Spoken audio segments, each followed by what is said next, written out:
Hello everyone, Yelis is here in the building and I am redoing my Shipwrecked tutorial series.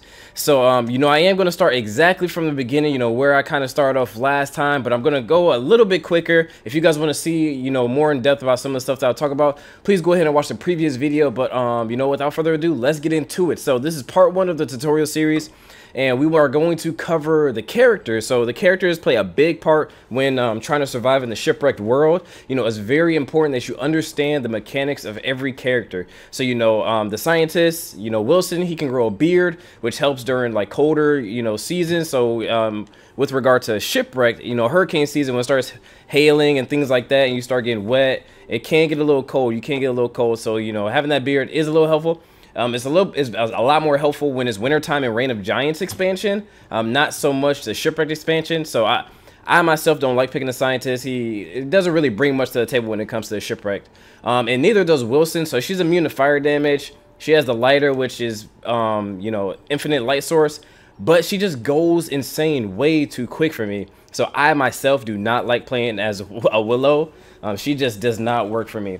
So you have Wolfgang. So if you're really good at food management, Wolfgang is like one of the best characters in the game. He can beat bosses and everything so easily, It's definitely one of the better characters in the game for sure, but it requires a tremendous amount of food management. So if you're not really that good at having big stores of food on hand at all times, so that when something does happen, you can eat a bunch of food so you can beat the crap out of everything that's around you, then I don't recommend picking him unless you can actually do that.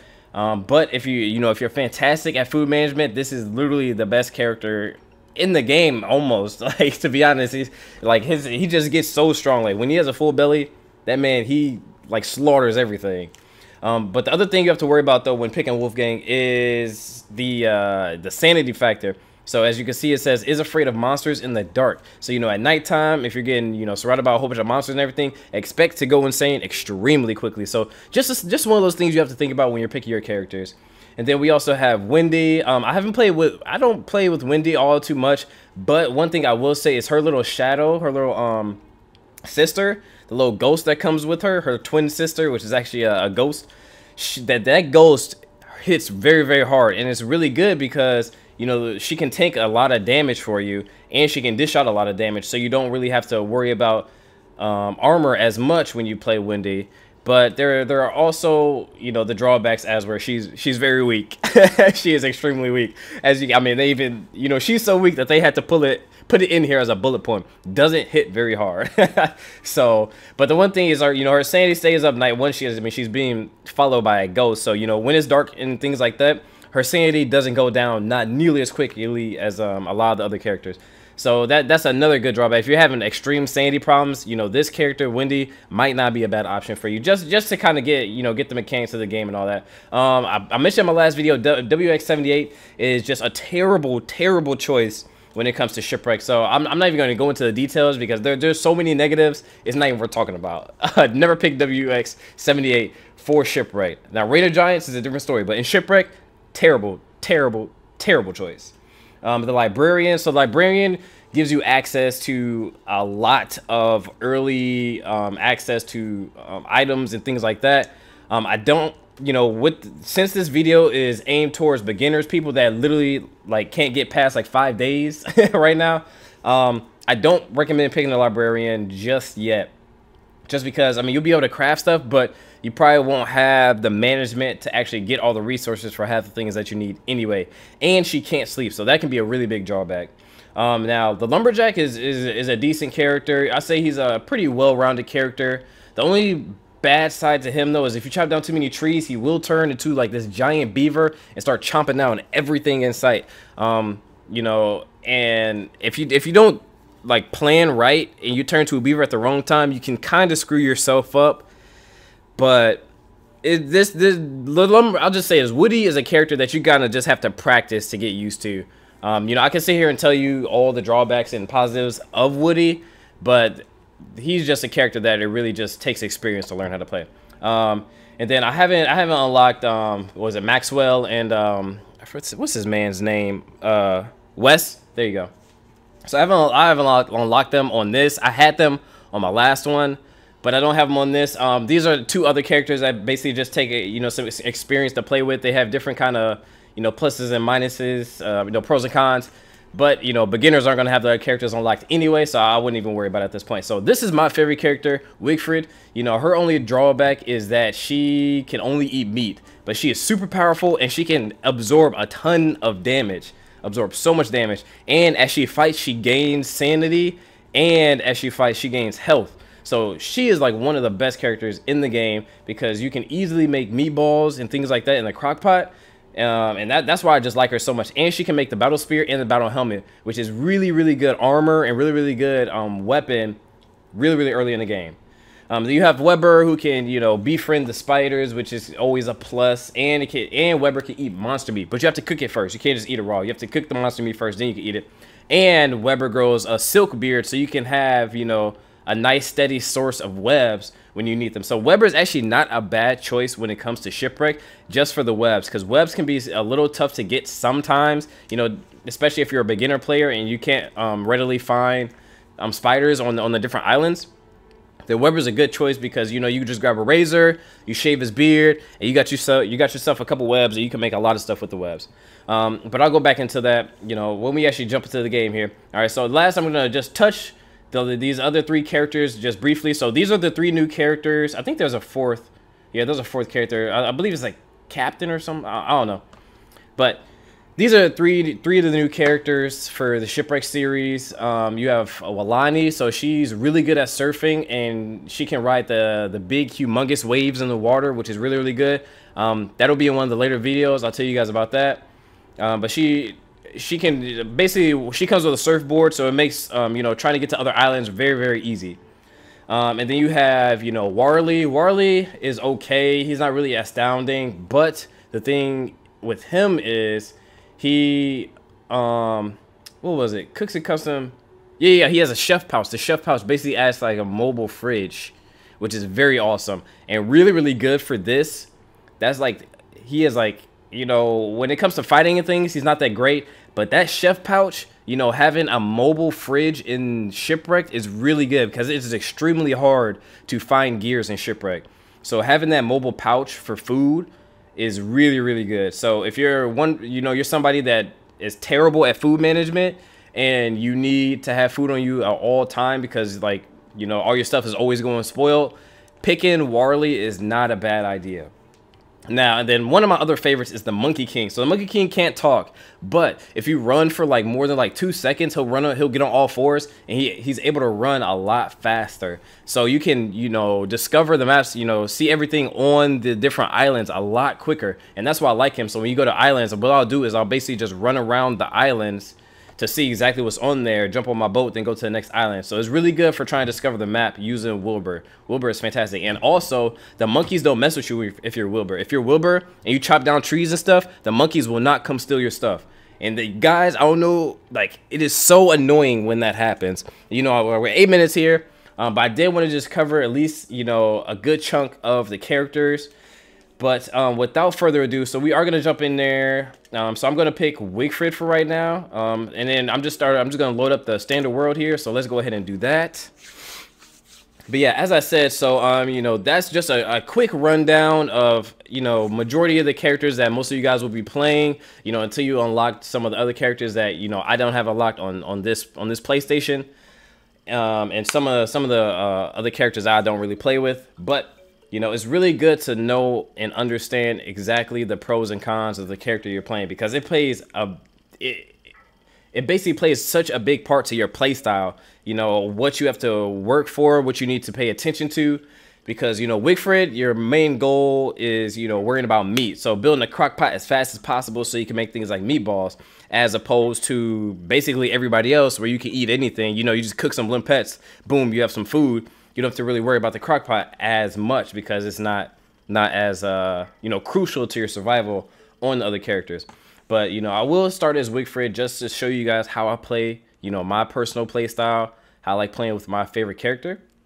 And so as I mentioned in my previous video as well, as you load into the map, the first thing you want to do is get flint. So flint, grass, and twigs or sticks should be your #1 concerns almost all the time. So I'm going to go ahead and equip this stuff. So you know, when you rig for it, you spawn in with this equipment. And usually with most of the characters, when you spawn in, you do spawn in with some kind of item unique to that character. But anyway, now let's keep going here. So I do have the 1 flint. So I do need to find at least 2 flint. So the reason I say 2 flint is because with 2 flint, you can build a pickaxe. And with a pickaxe, all you have to do is find a rock and you can get more flint. If you build an axe with flint, then you might screw yourself up, because if there's only 2 flint on the whole island, but there are rocks, you won't be able to farm any of the rocks. And so at that point, if you do happen to find yourself at that point and you do make an axe and you only have 2 flint on the whole island, what you need to do is use that axe only to get the resources that you need to build a boat, so that you can get off the island and basically find more flint. And if I ever find yourself on an island and there's no flint and you're out of flint and you can't make anything, you better hope your boat's not destroyed and all of that good stuff, because if it is, you're kind of stuck. You really can't do anything. That's how I've died in some of my playthroughs. I know one, you know, I kind of spawned on an island. After I died, I spawned at a touchstone, and after I revived, I didn't have anything. There was no flint on the island, so I literally could not leave the island, and I was just stuck there. So it's just one thing that you really have to worry about. And the second thing that you know, is your main focus is time management. So it's gonna take a while to do this. It's not really something that comes easily to people that play Don't Starve, but time management is such a huge thing when it comes to this game. You really have to pay attention to how you spend the day cycles, you know, gathering resources, getting food, all things like that. So, you know, don't spend 10,000 hours, you know, trying to chase a crab so you can get some food. It's a waste of time. You know, you'd be better off building, let's say, a trap, so you can build traps, you know. So I'm not gonna build any right here, but you just have to think about those things. So that's one thing when you're playing this game, is just how best to effectively spend your time on each island, and you know, pay attention to the day count. So you know, we're day 1 right now, but you need to expect things, you know, between day 8 and day 12. Expect a hound attack, so you know, prepare for that. Although the first hound attack is only like 2 hounds, so you don't really have to worry about much. Yeah, smack the mess out that that little crab. He wasn't ready. Okay, so I haven't got any wood or anything, but I do have more than a couple flint. So you know, I've used up 3 flint already, but we still have 4 left. And so that's really good for us. So I am going to go ahead and grab my pickaxe here. So I want as much flint as I can possibly get right now, and I want as many sticks and grass, so that I can build all kinds of stuff. So we're almost like halfway through day 1 here. So I am okay on resources. You guys see, you know, even though I'm talking, I'm really not stopping. I'm kind of, you know, always have an objective. Basically, if you stop moving, you're wasting time. You shouldn't do that.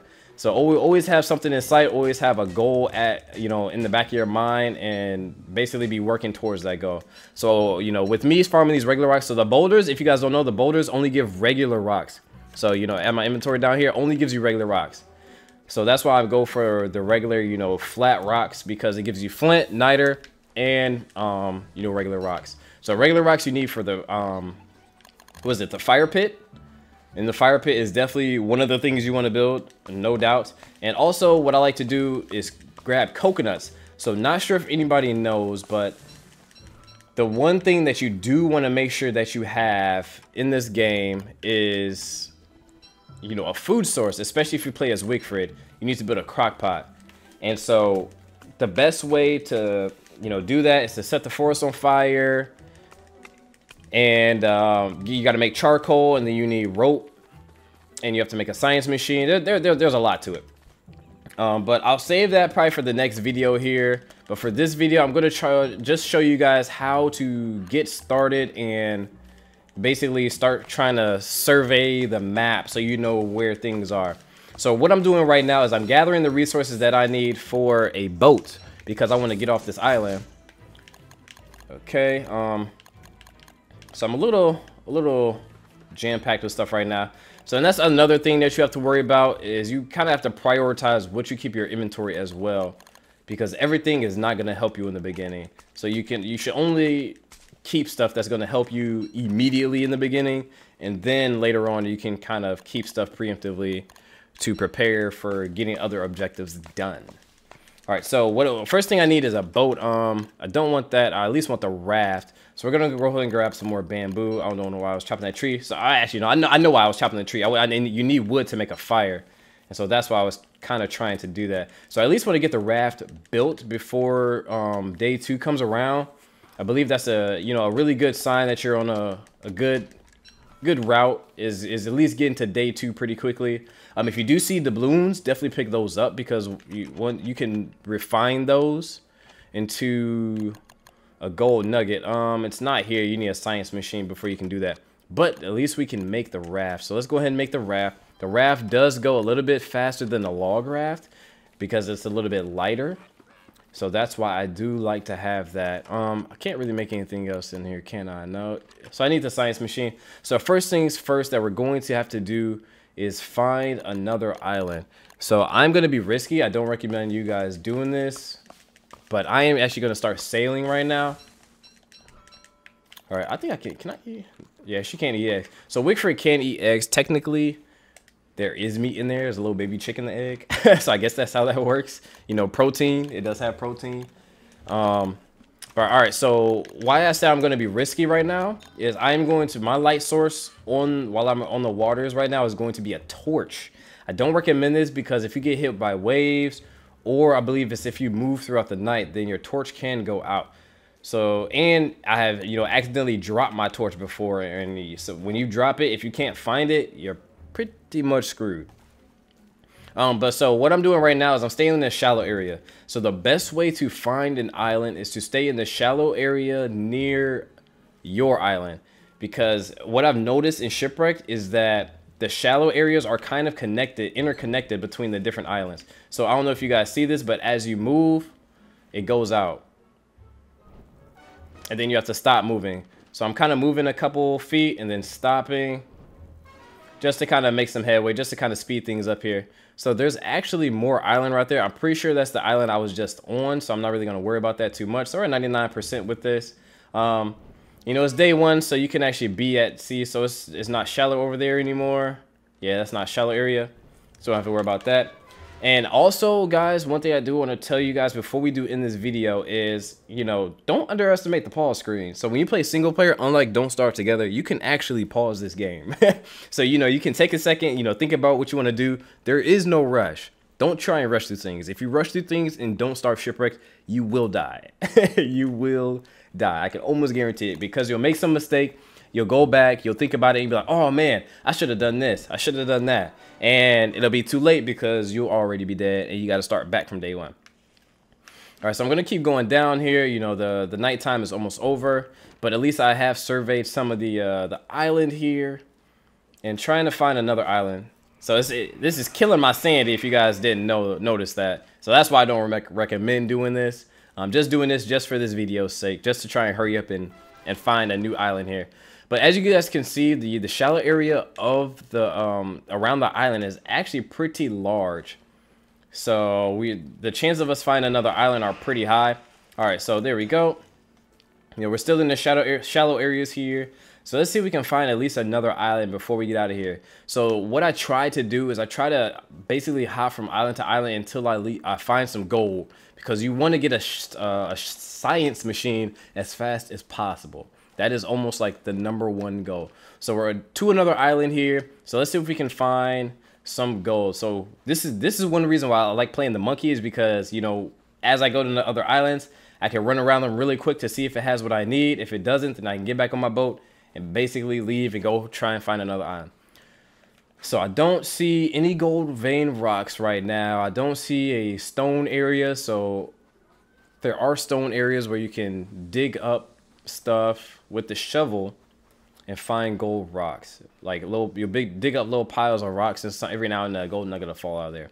But I'm not seeing what I need right now, so this might have been the waste of an island, but I will pick up this flint. Probably should have picked up that flint that I ran past earlier. Yeah, so this island is it's not too bad, but it's not really going to help us out much. There's not really much for us to do here. So I'm just kind of running around the edges just to see, exactly what all biomes are here. Nope, nothing over there. All right, but at least we know this island does exist. And, as you do see different islands around the map, try to pay attention to how big the islands are and what resources are on each island, because eventually you're going to need to make a base. And you know, where you make the base is totally up to you. You kind of have to decide where you want to do that. But I usually try, for myself, is try to pick an island with a lot of biomes and not that many monkeys. Especially if I'm not playing Wilbur. If you're not playing Wilbur, the monkeys can get quite annoying.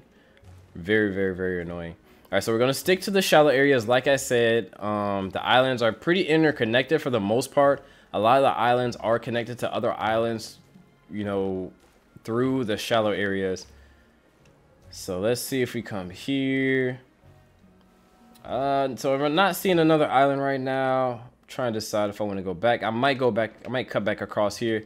So I'm going to cut back across here, see if there's another island south of the island we were just on. Because I'm not seeing much luck going that way. And so, to be honest, this is, this right here is just getting lucky at this point. You know, finding the islands as fast as possible. So we do find another shallow part here, and it's pretty far south of where our island is. So that means there is another island over here. So, you know, if there's not another island in that area, the shallow area will end pretty quickly. So, yep, we definitely found another island. Let's see if there's gold on this island. Hopefully there is. If we strike out for a third time, then we're just having a really bad run right now. So we're going to run around this, see if we can find some gold vein rocks or something. You usually don't find the gold vein rocks in the sand biome, though. You usually don't only find them in the grass biome. And I don't have a hammer. I don't think I can make a hammer either. Can I make a hammer? Oh, I can make a hammer. Okay, fantastic. So if you guys don't know this, you can use a hammer on crates and you can get some really, really good stuff. So I'm actually going to drop that. Don't really care about that too much right now. Let's see, what else can I drop? I will drop the torch. I can always make another torch. I will take that board though. The reason I am taking the board is because they can be used for, you know, light sources and building a lot of different things. Lots of stuff in this game requires boards. Okay, I am not finding any gold. Wow. This is not working in my favor. Okay, here we go. Please be some gold up here. Help me out now. And of course, I only need one gold nugget too. Just one. All it takes is one gold nugget. Gold vein rock, gold vein rock. Come on, show me a gold vein rock. Ah, I'm not seeing one. I am not seeing one. Wait. Oh, wow, this is the island I was just on. I did not know it extended. See, this is why you survey the islands, folks. This is why you survey the islands. Was not aware that that island extended all the way down there. Okay, so I'm getting hungry here. I'm going to have to cook up this meat to eat it. But we will destroy some of these crates. I think the chances of finding gold in the crates is pretty slim. But it's at least good to get the boards from them. So I'm definitely going to have to make a fire. I'm kind of mad that there's no gold on this island. And you can't make the walking cane in here because the walruses don't spawn. But you can have a fin helmet, which basically acts like a walking cane, but you wear it on your head. It's a little shark fin, and it's pretty cool. I'll show you guys, you know, down the road as we continue this tutorial series. But I think this is a good spot for right now. So when we come back, I'm going to try to see if I found some gold. And once we do that, then I can, you know, show you guys how to get started and what to start building, and, you know, basically kind of how to manage stuff through your playthrough. But anyway, I do thank you guys for watching this playthrough. Definitely don't forget to subscribe if this information is helpful, and if you guys like the video, and if you just had a good time, you know, watching the homie Yillis play some Don't Starve. But anyway, I will catch you guys later. Definitely go ahead and leave your comments down below if you guys have any questions. I will answer them. But anyway, I am out. Peace out, squad.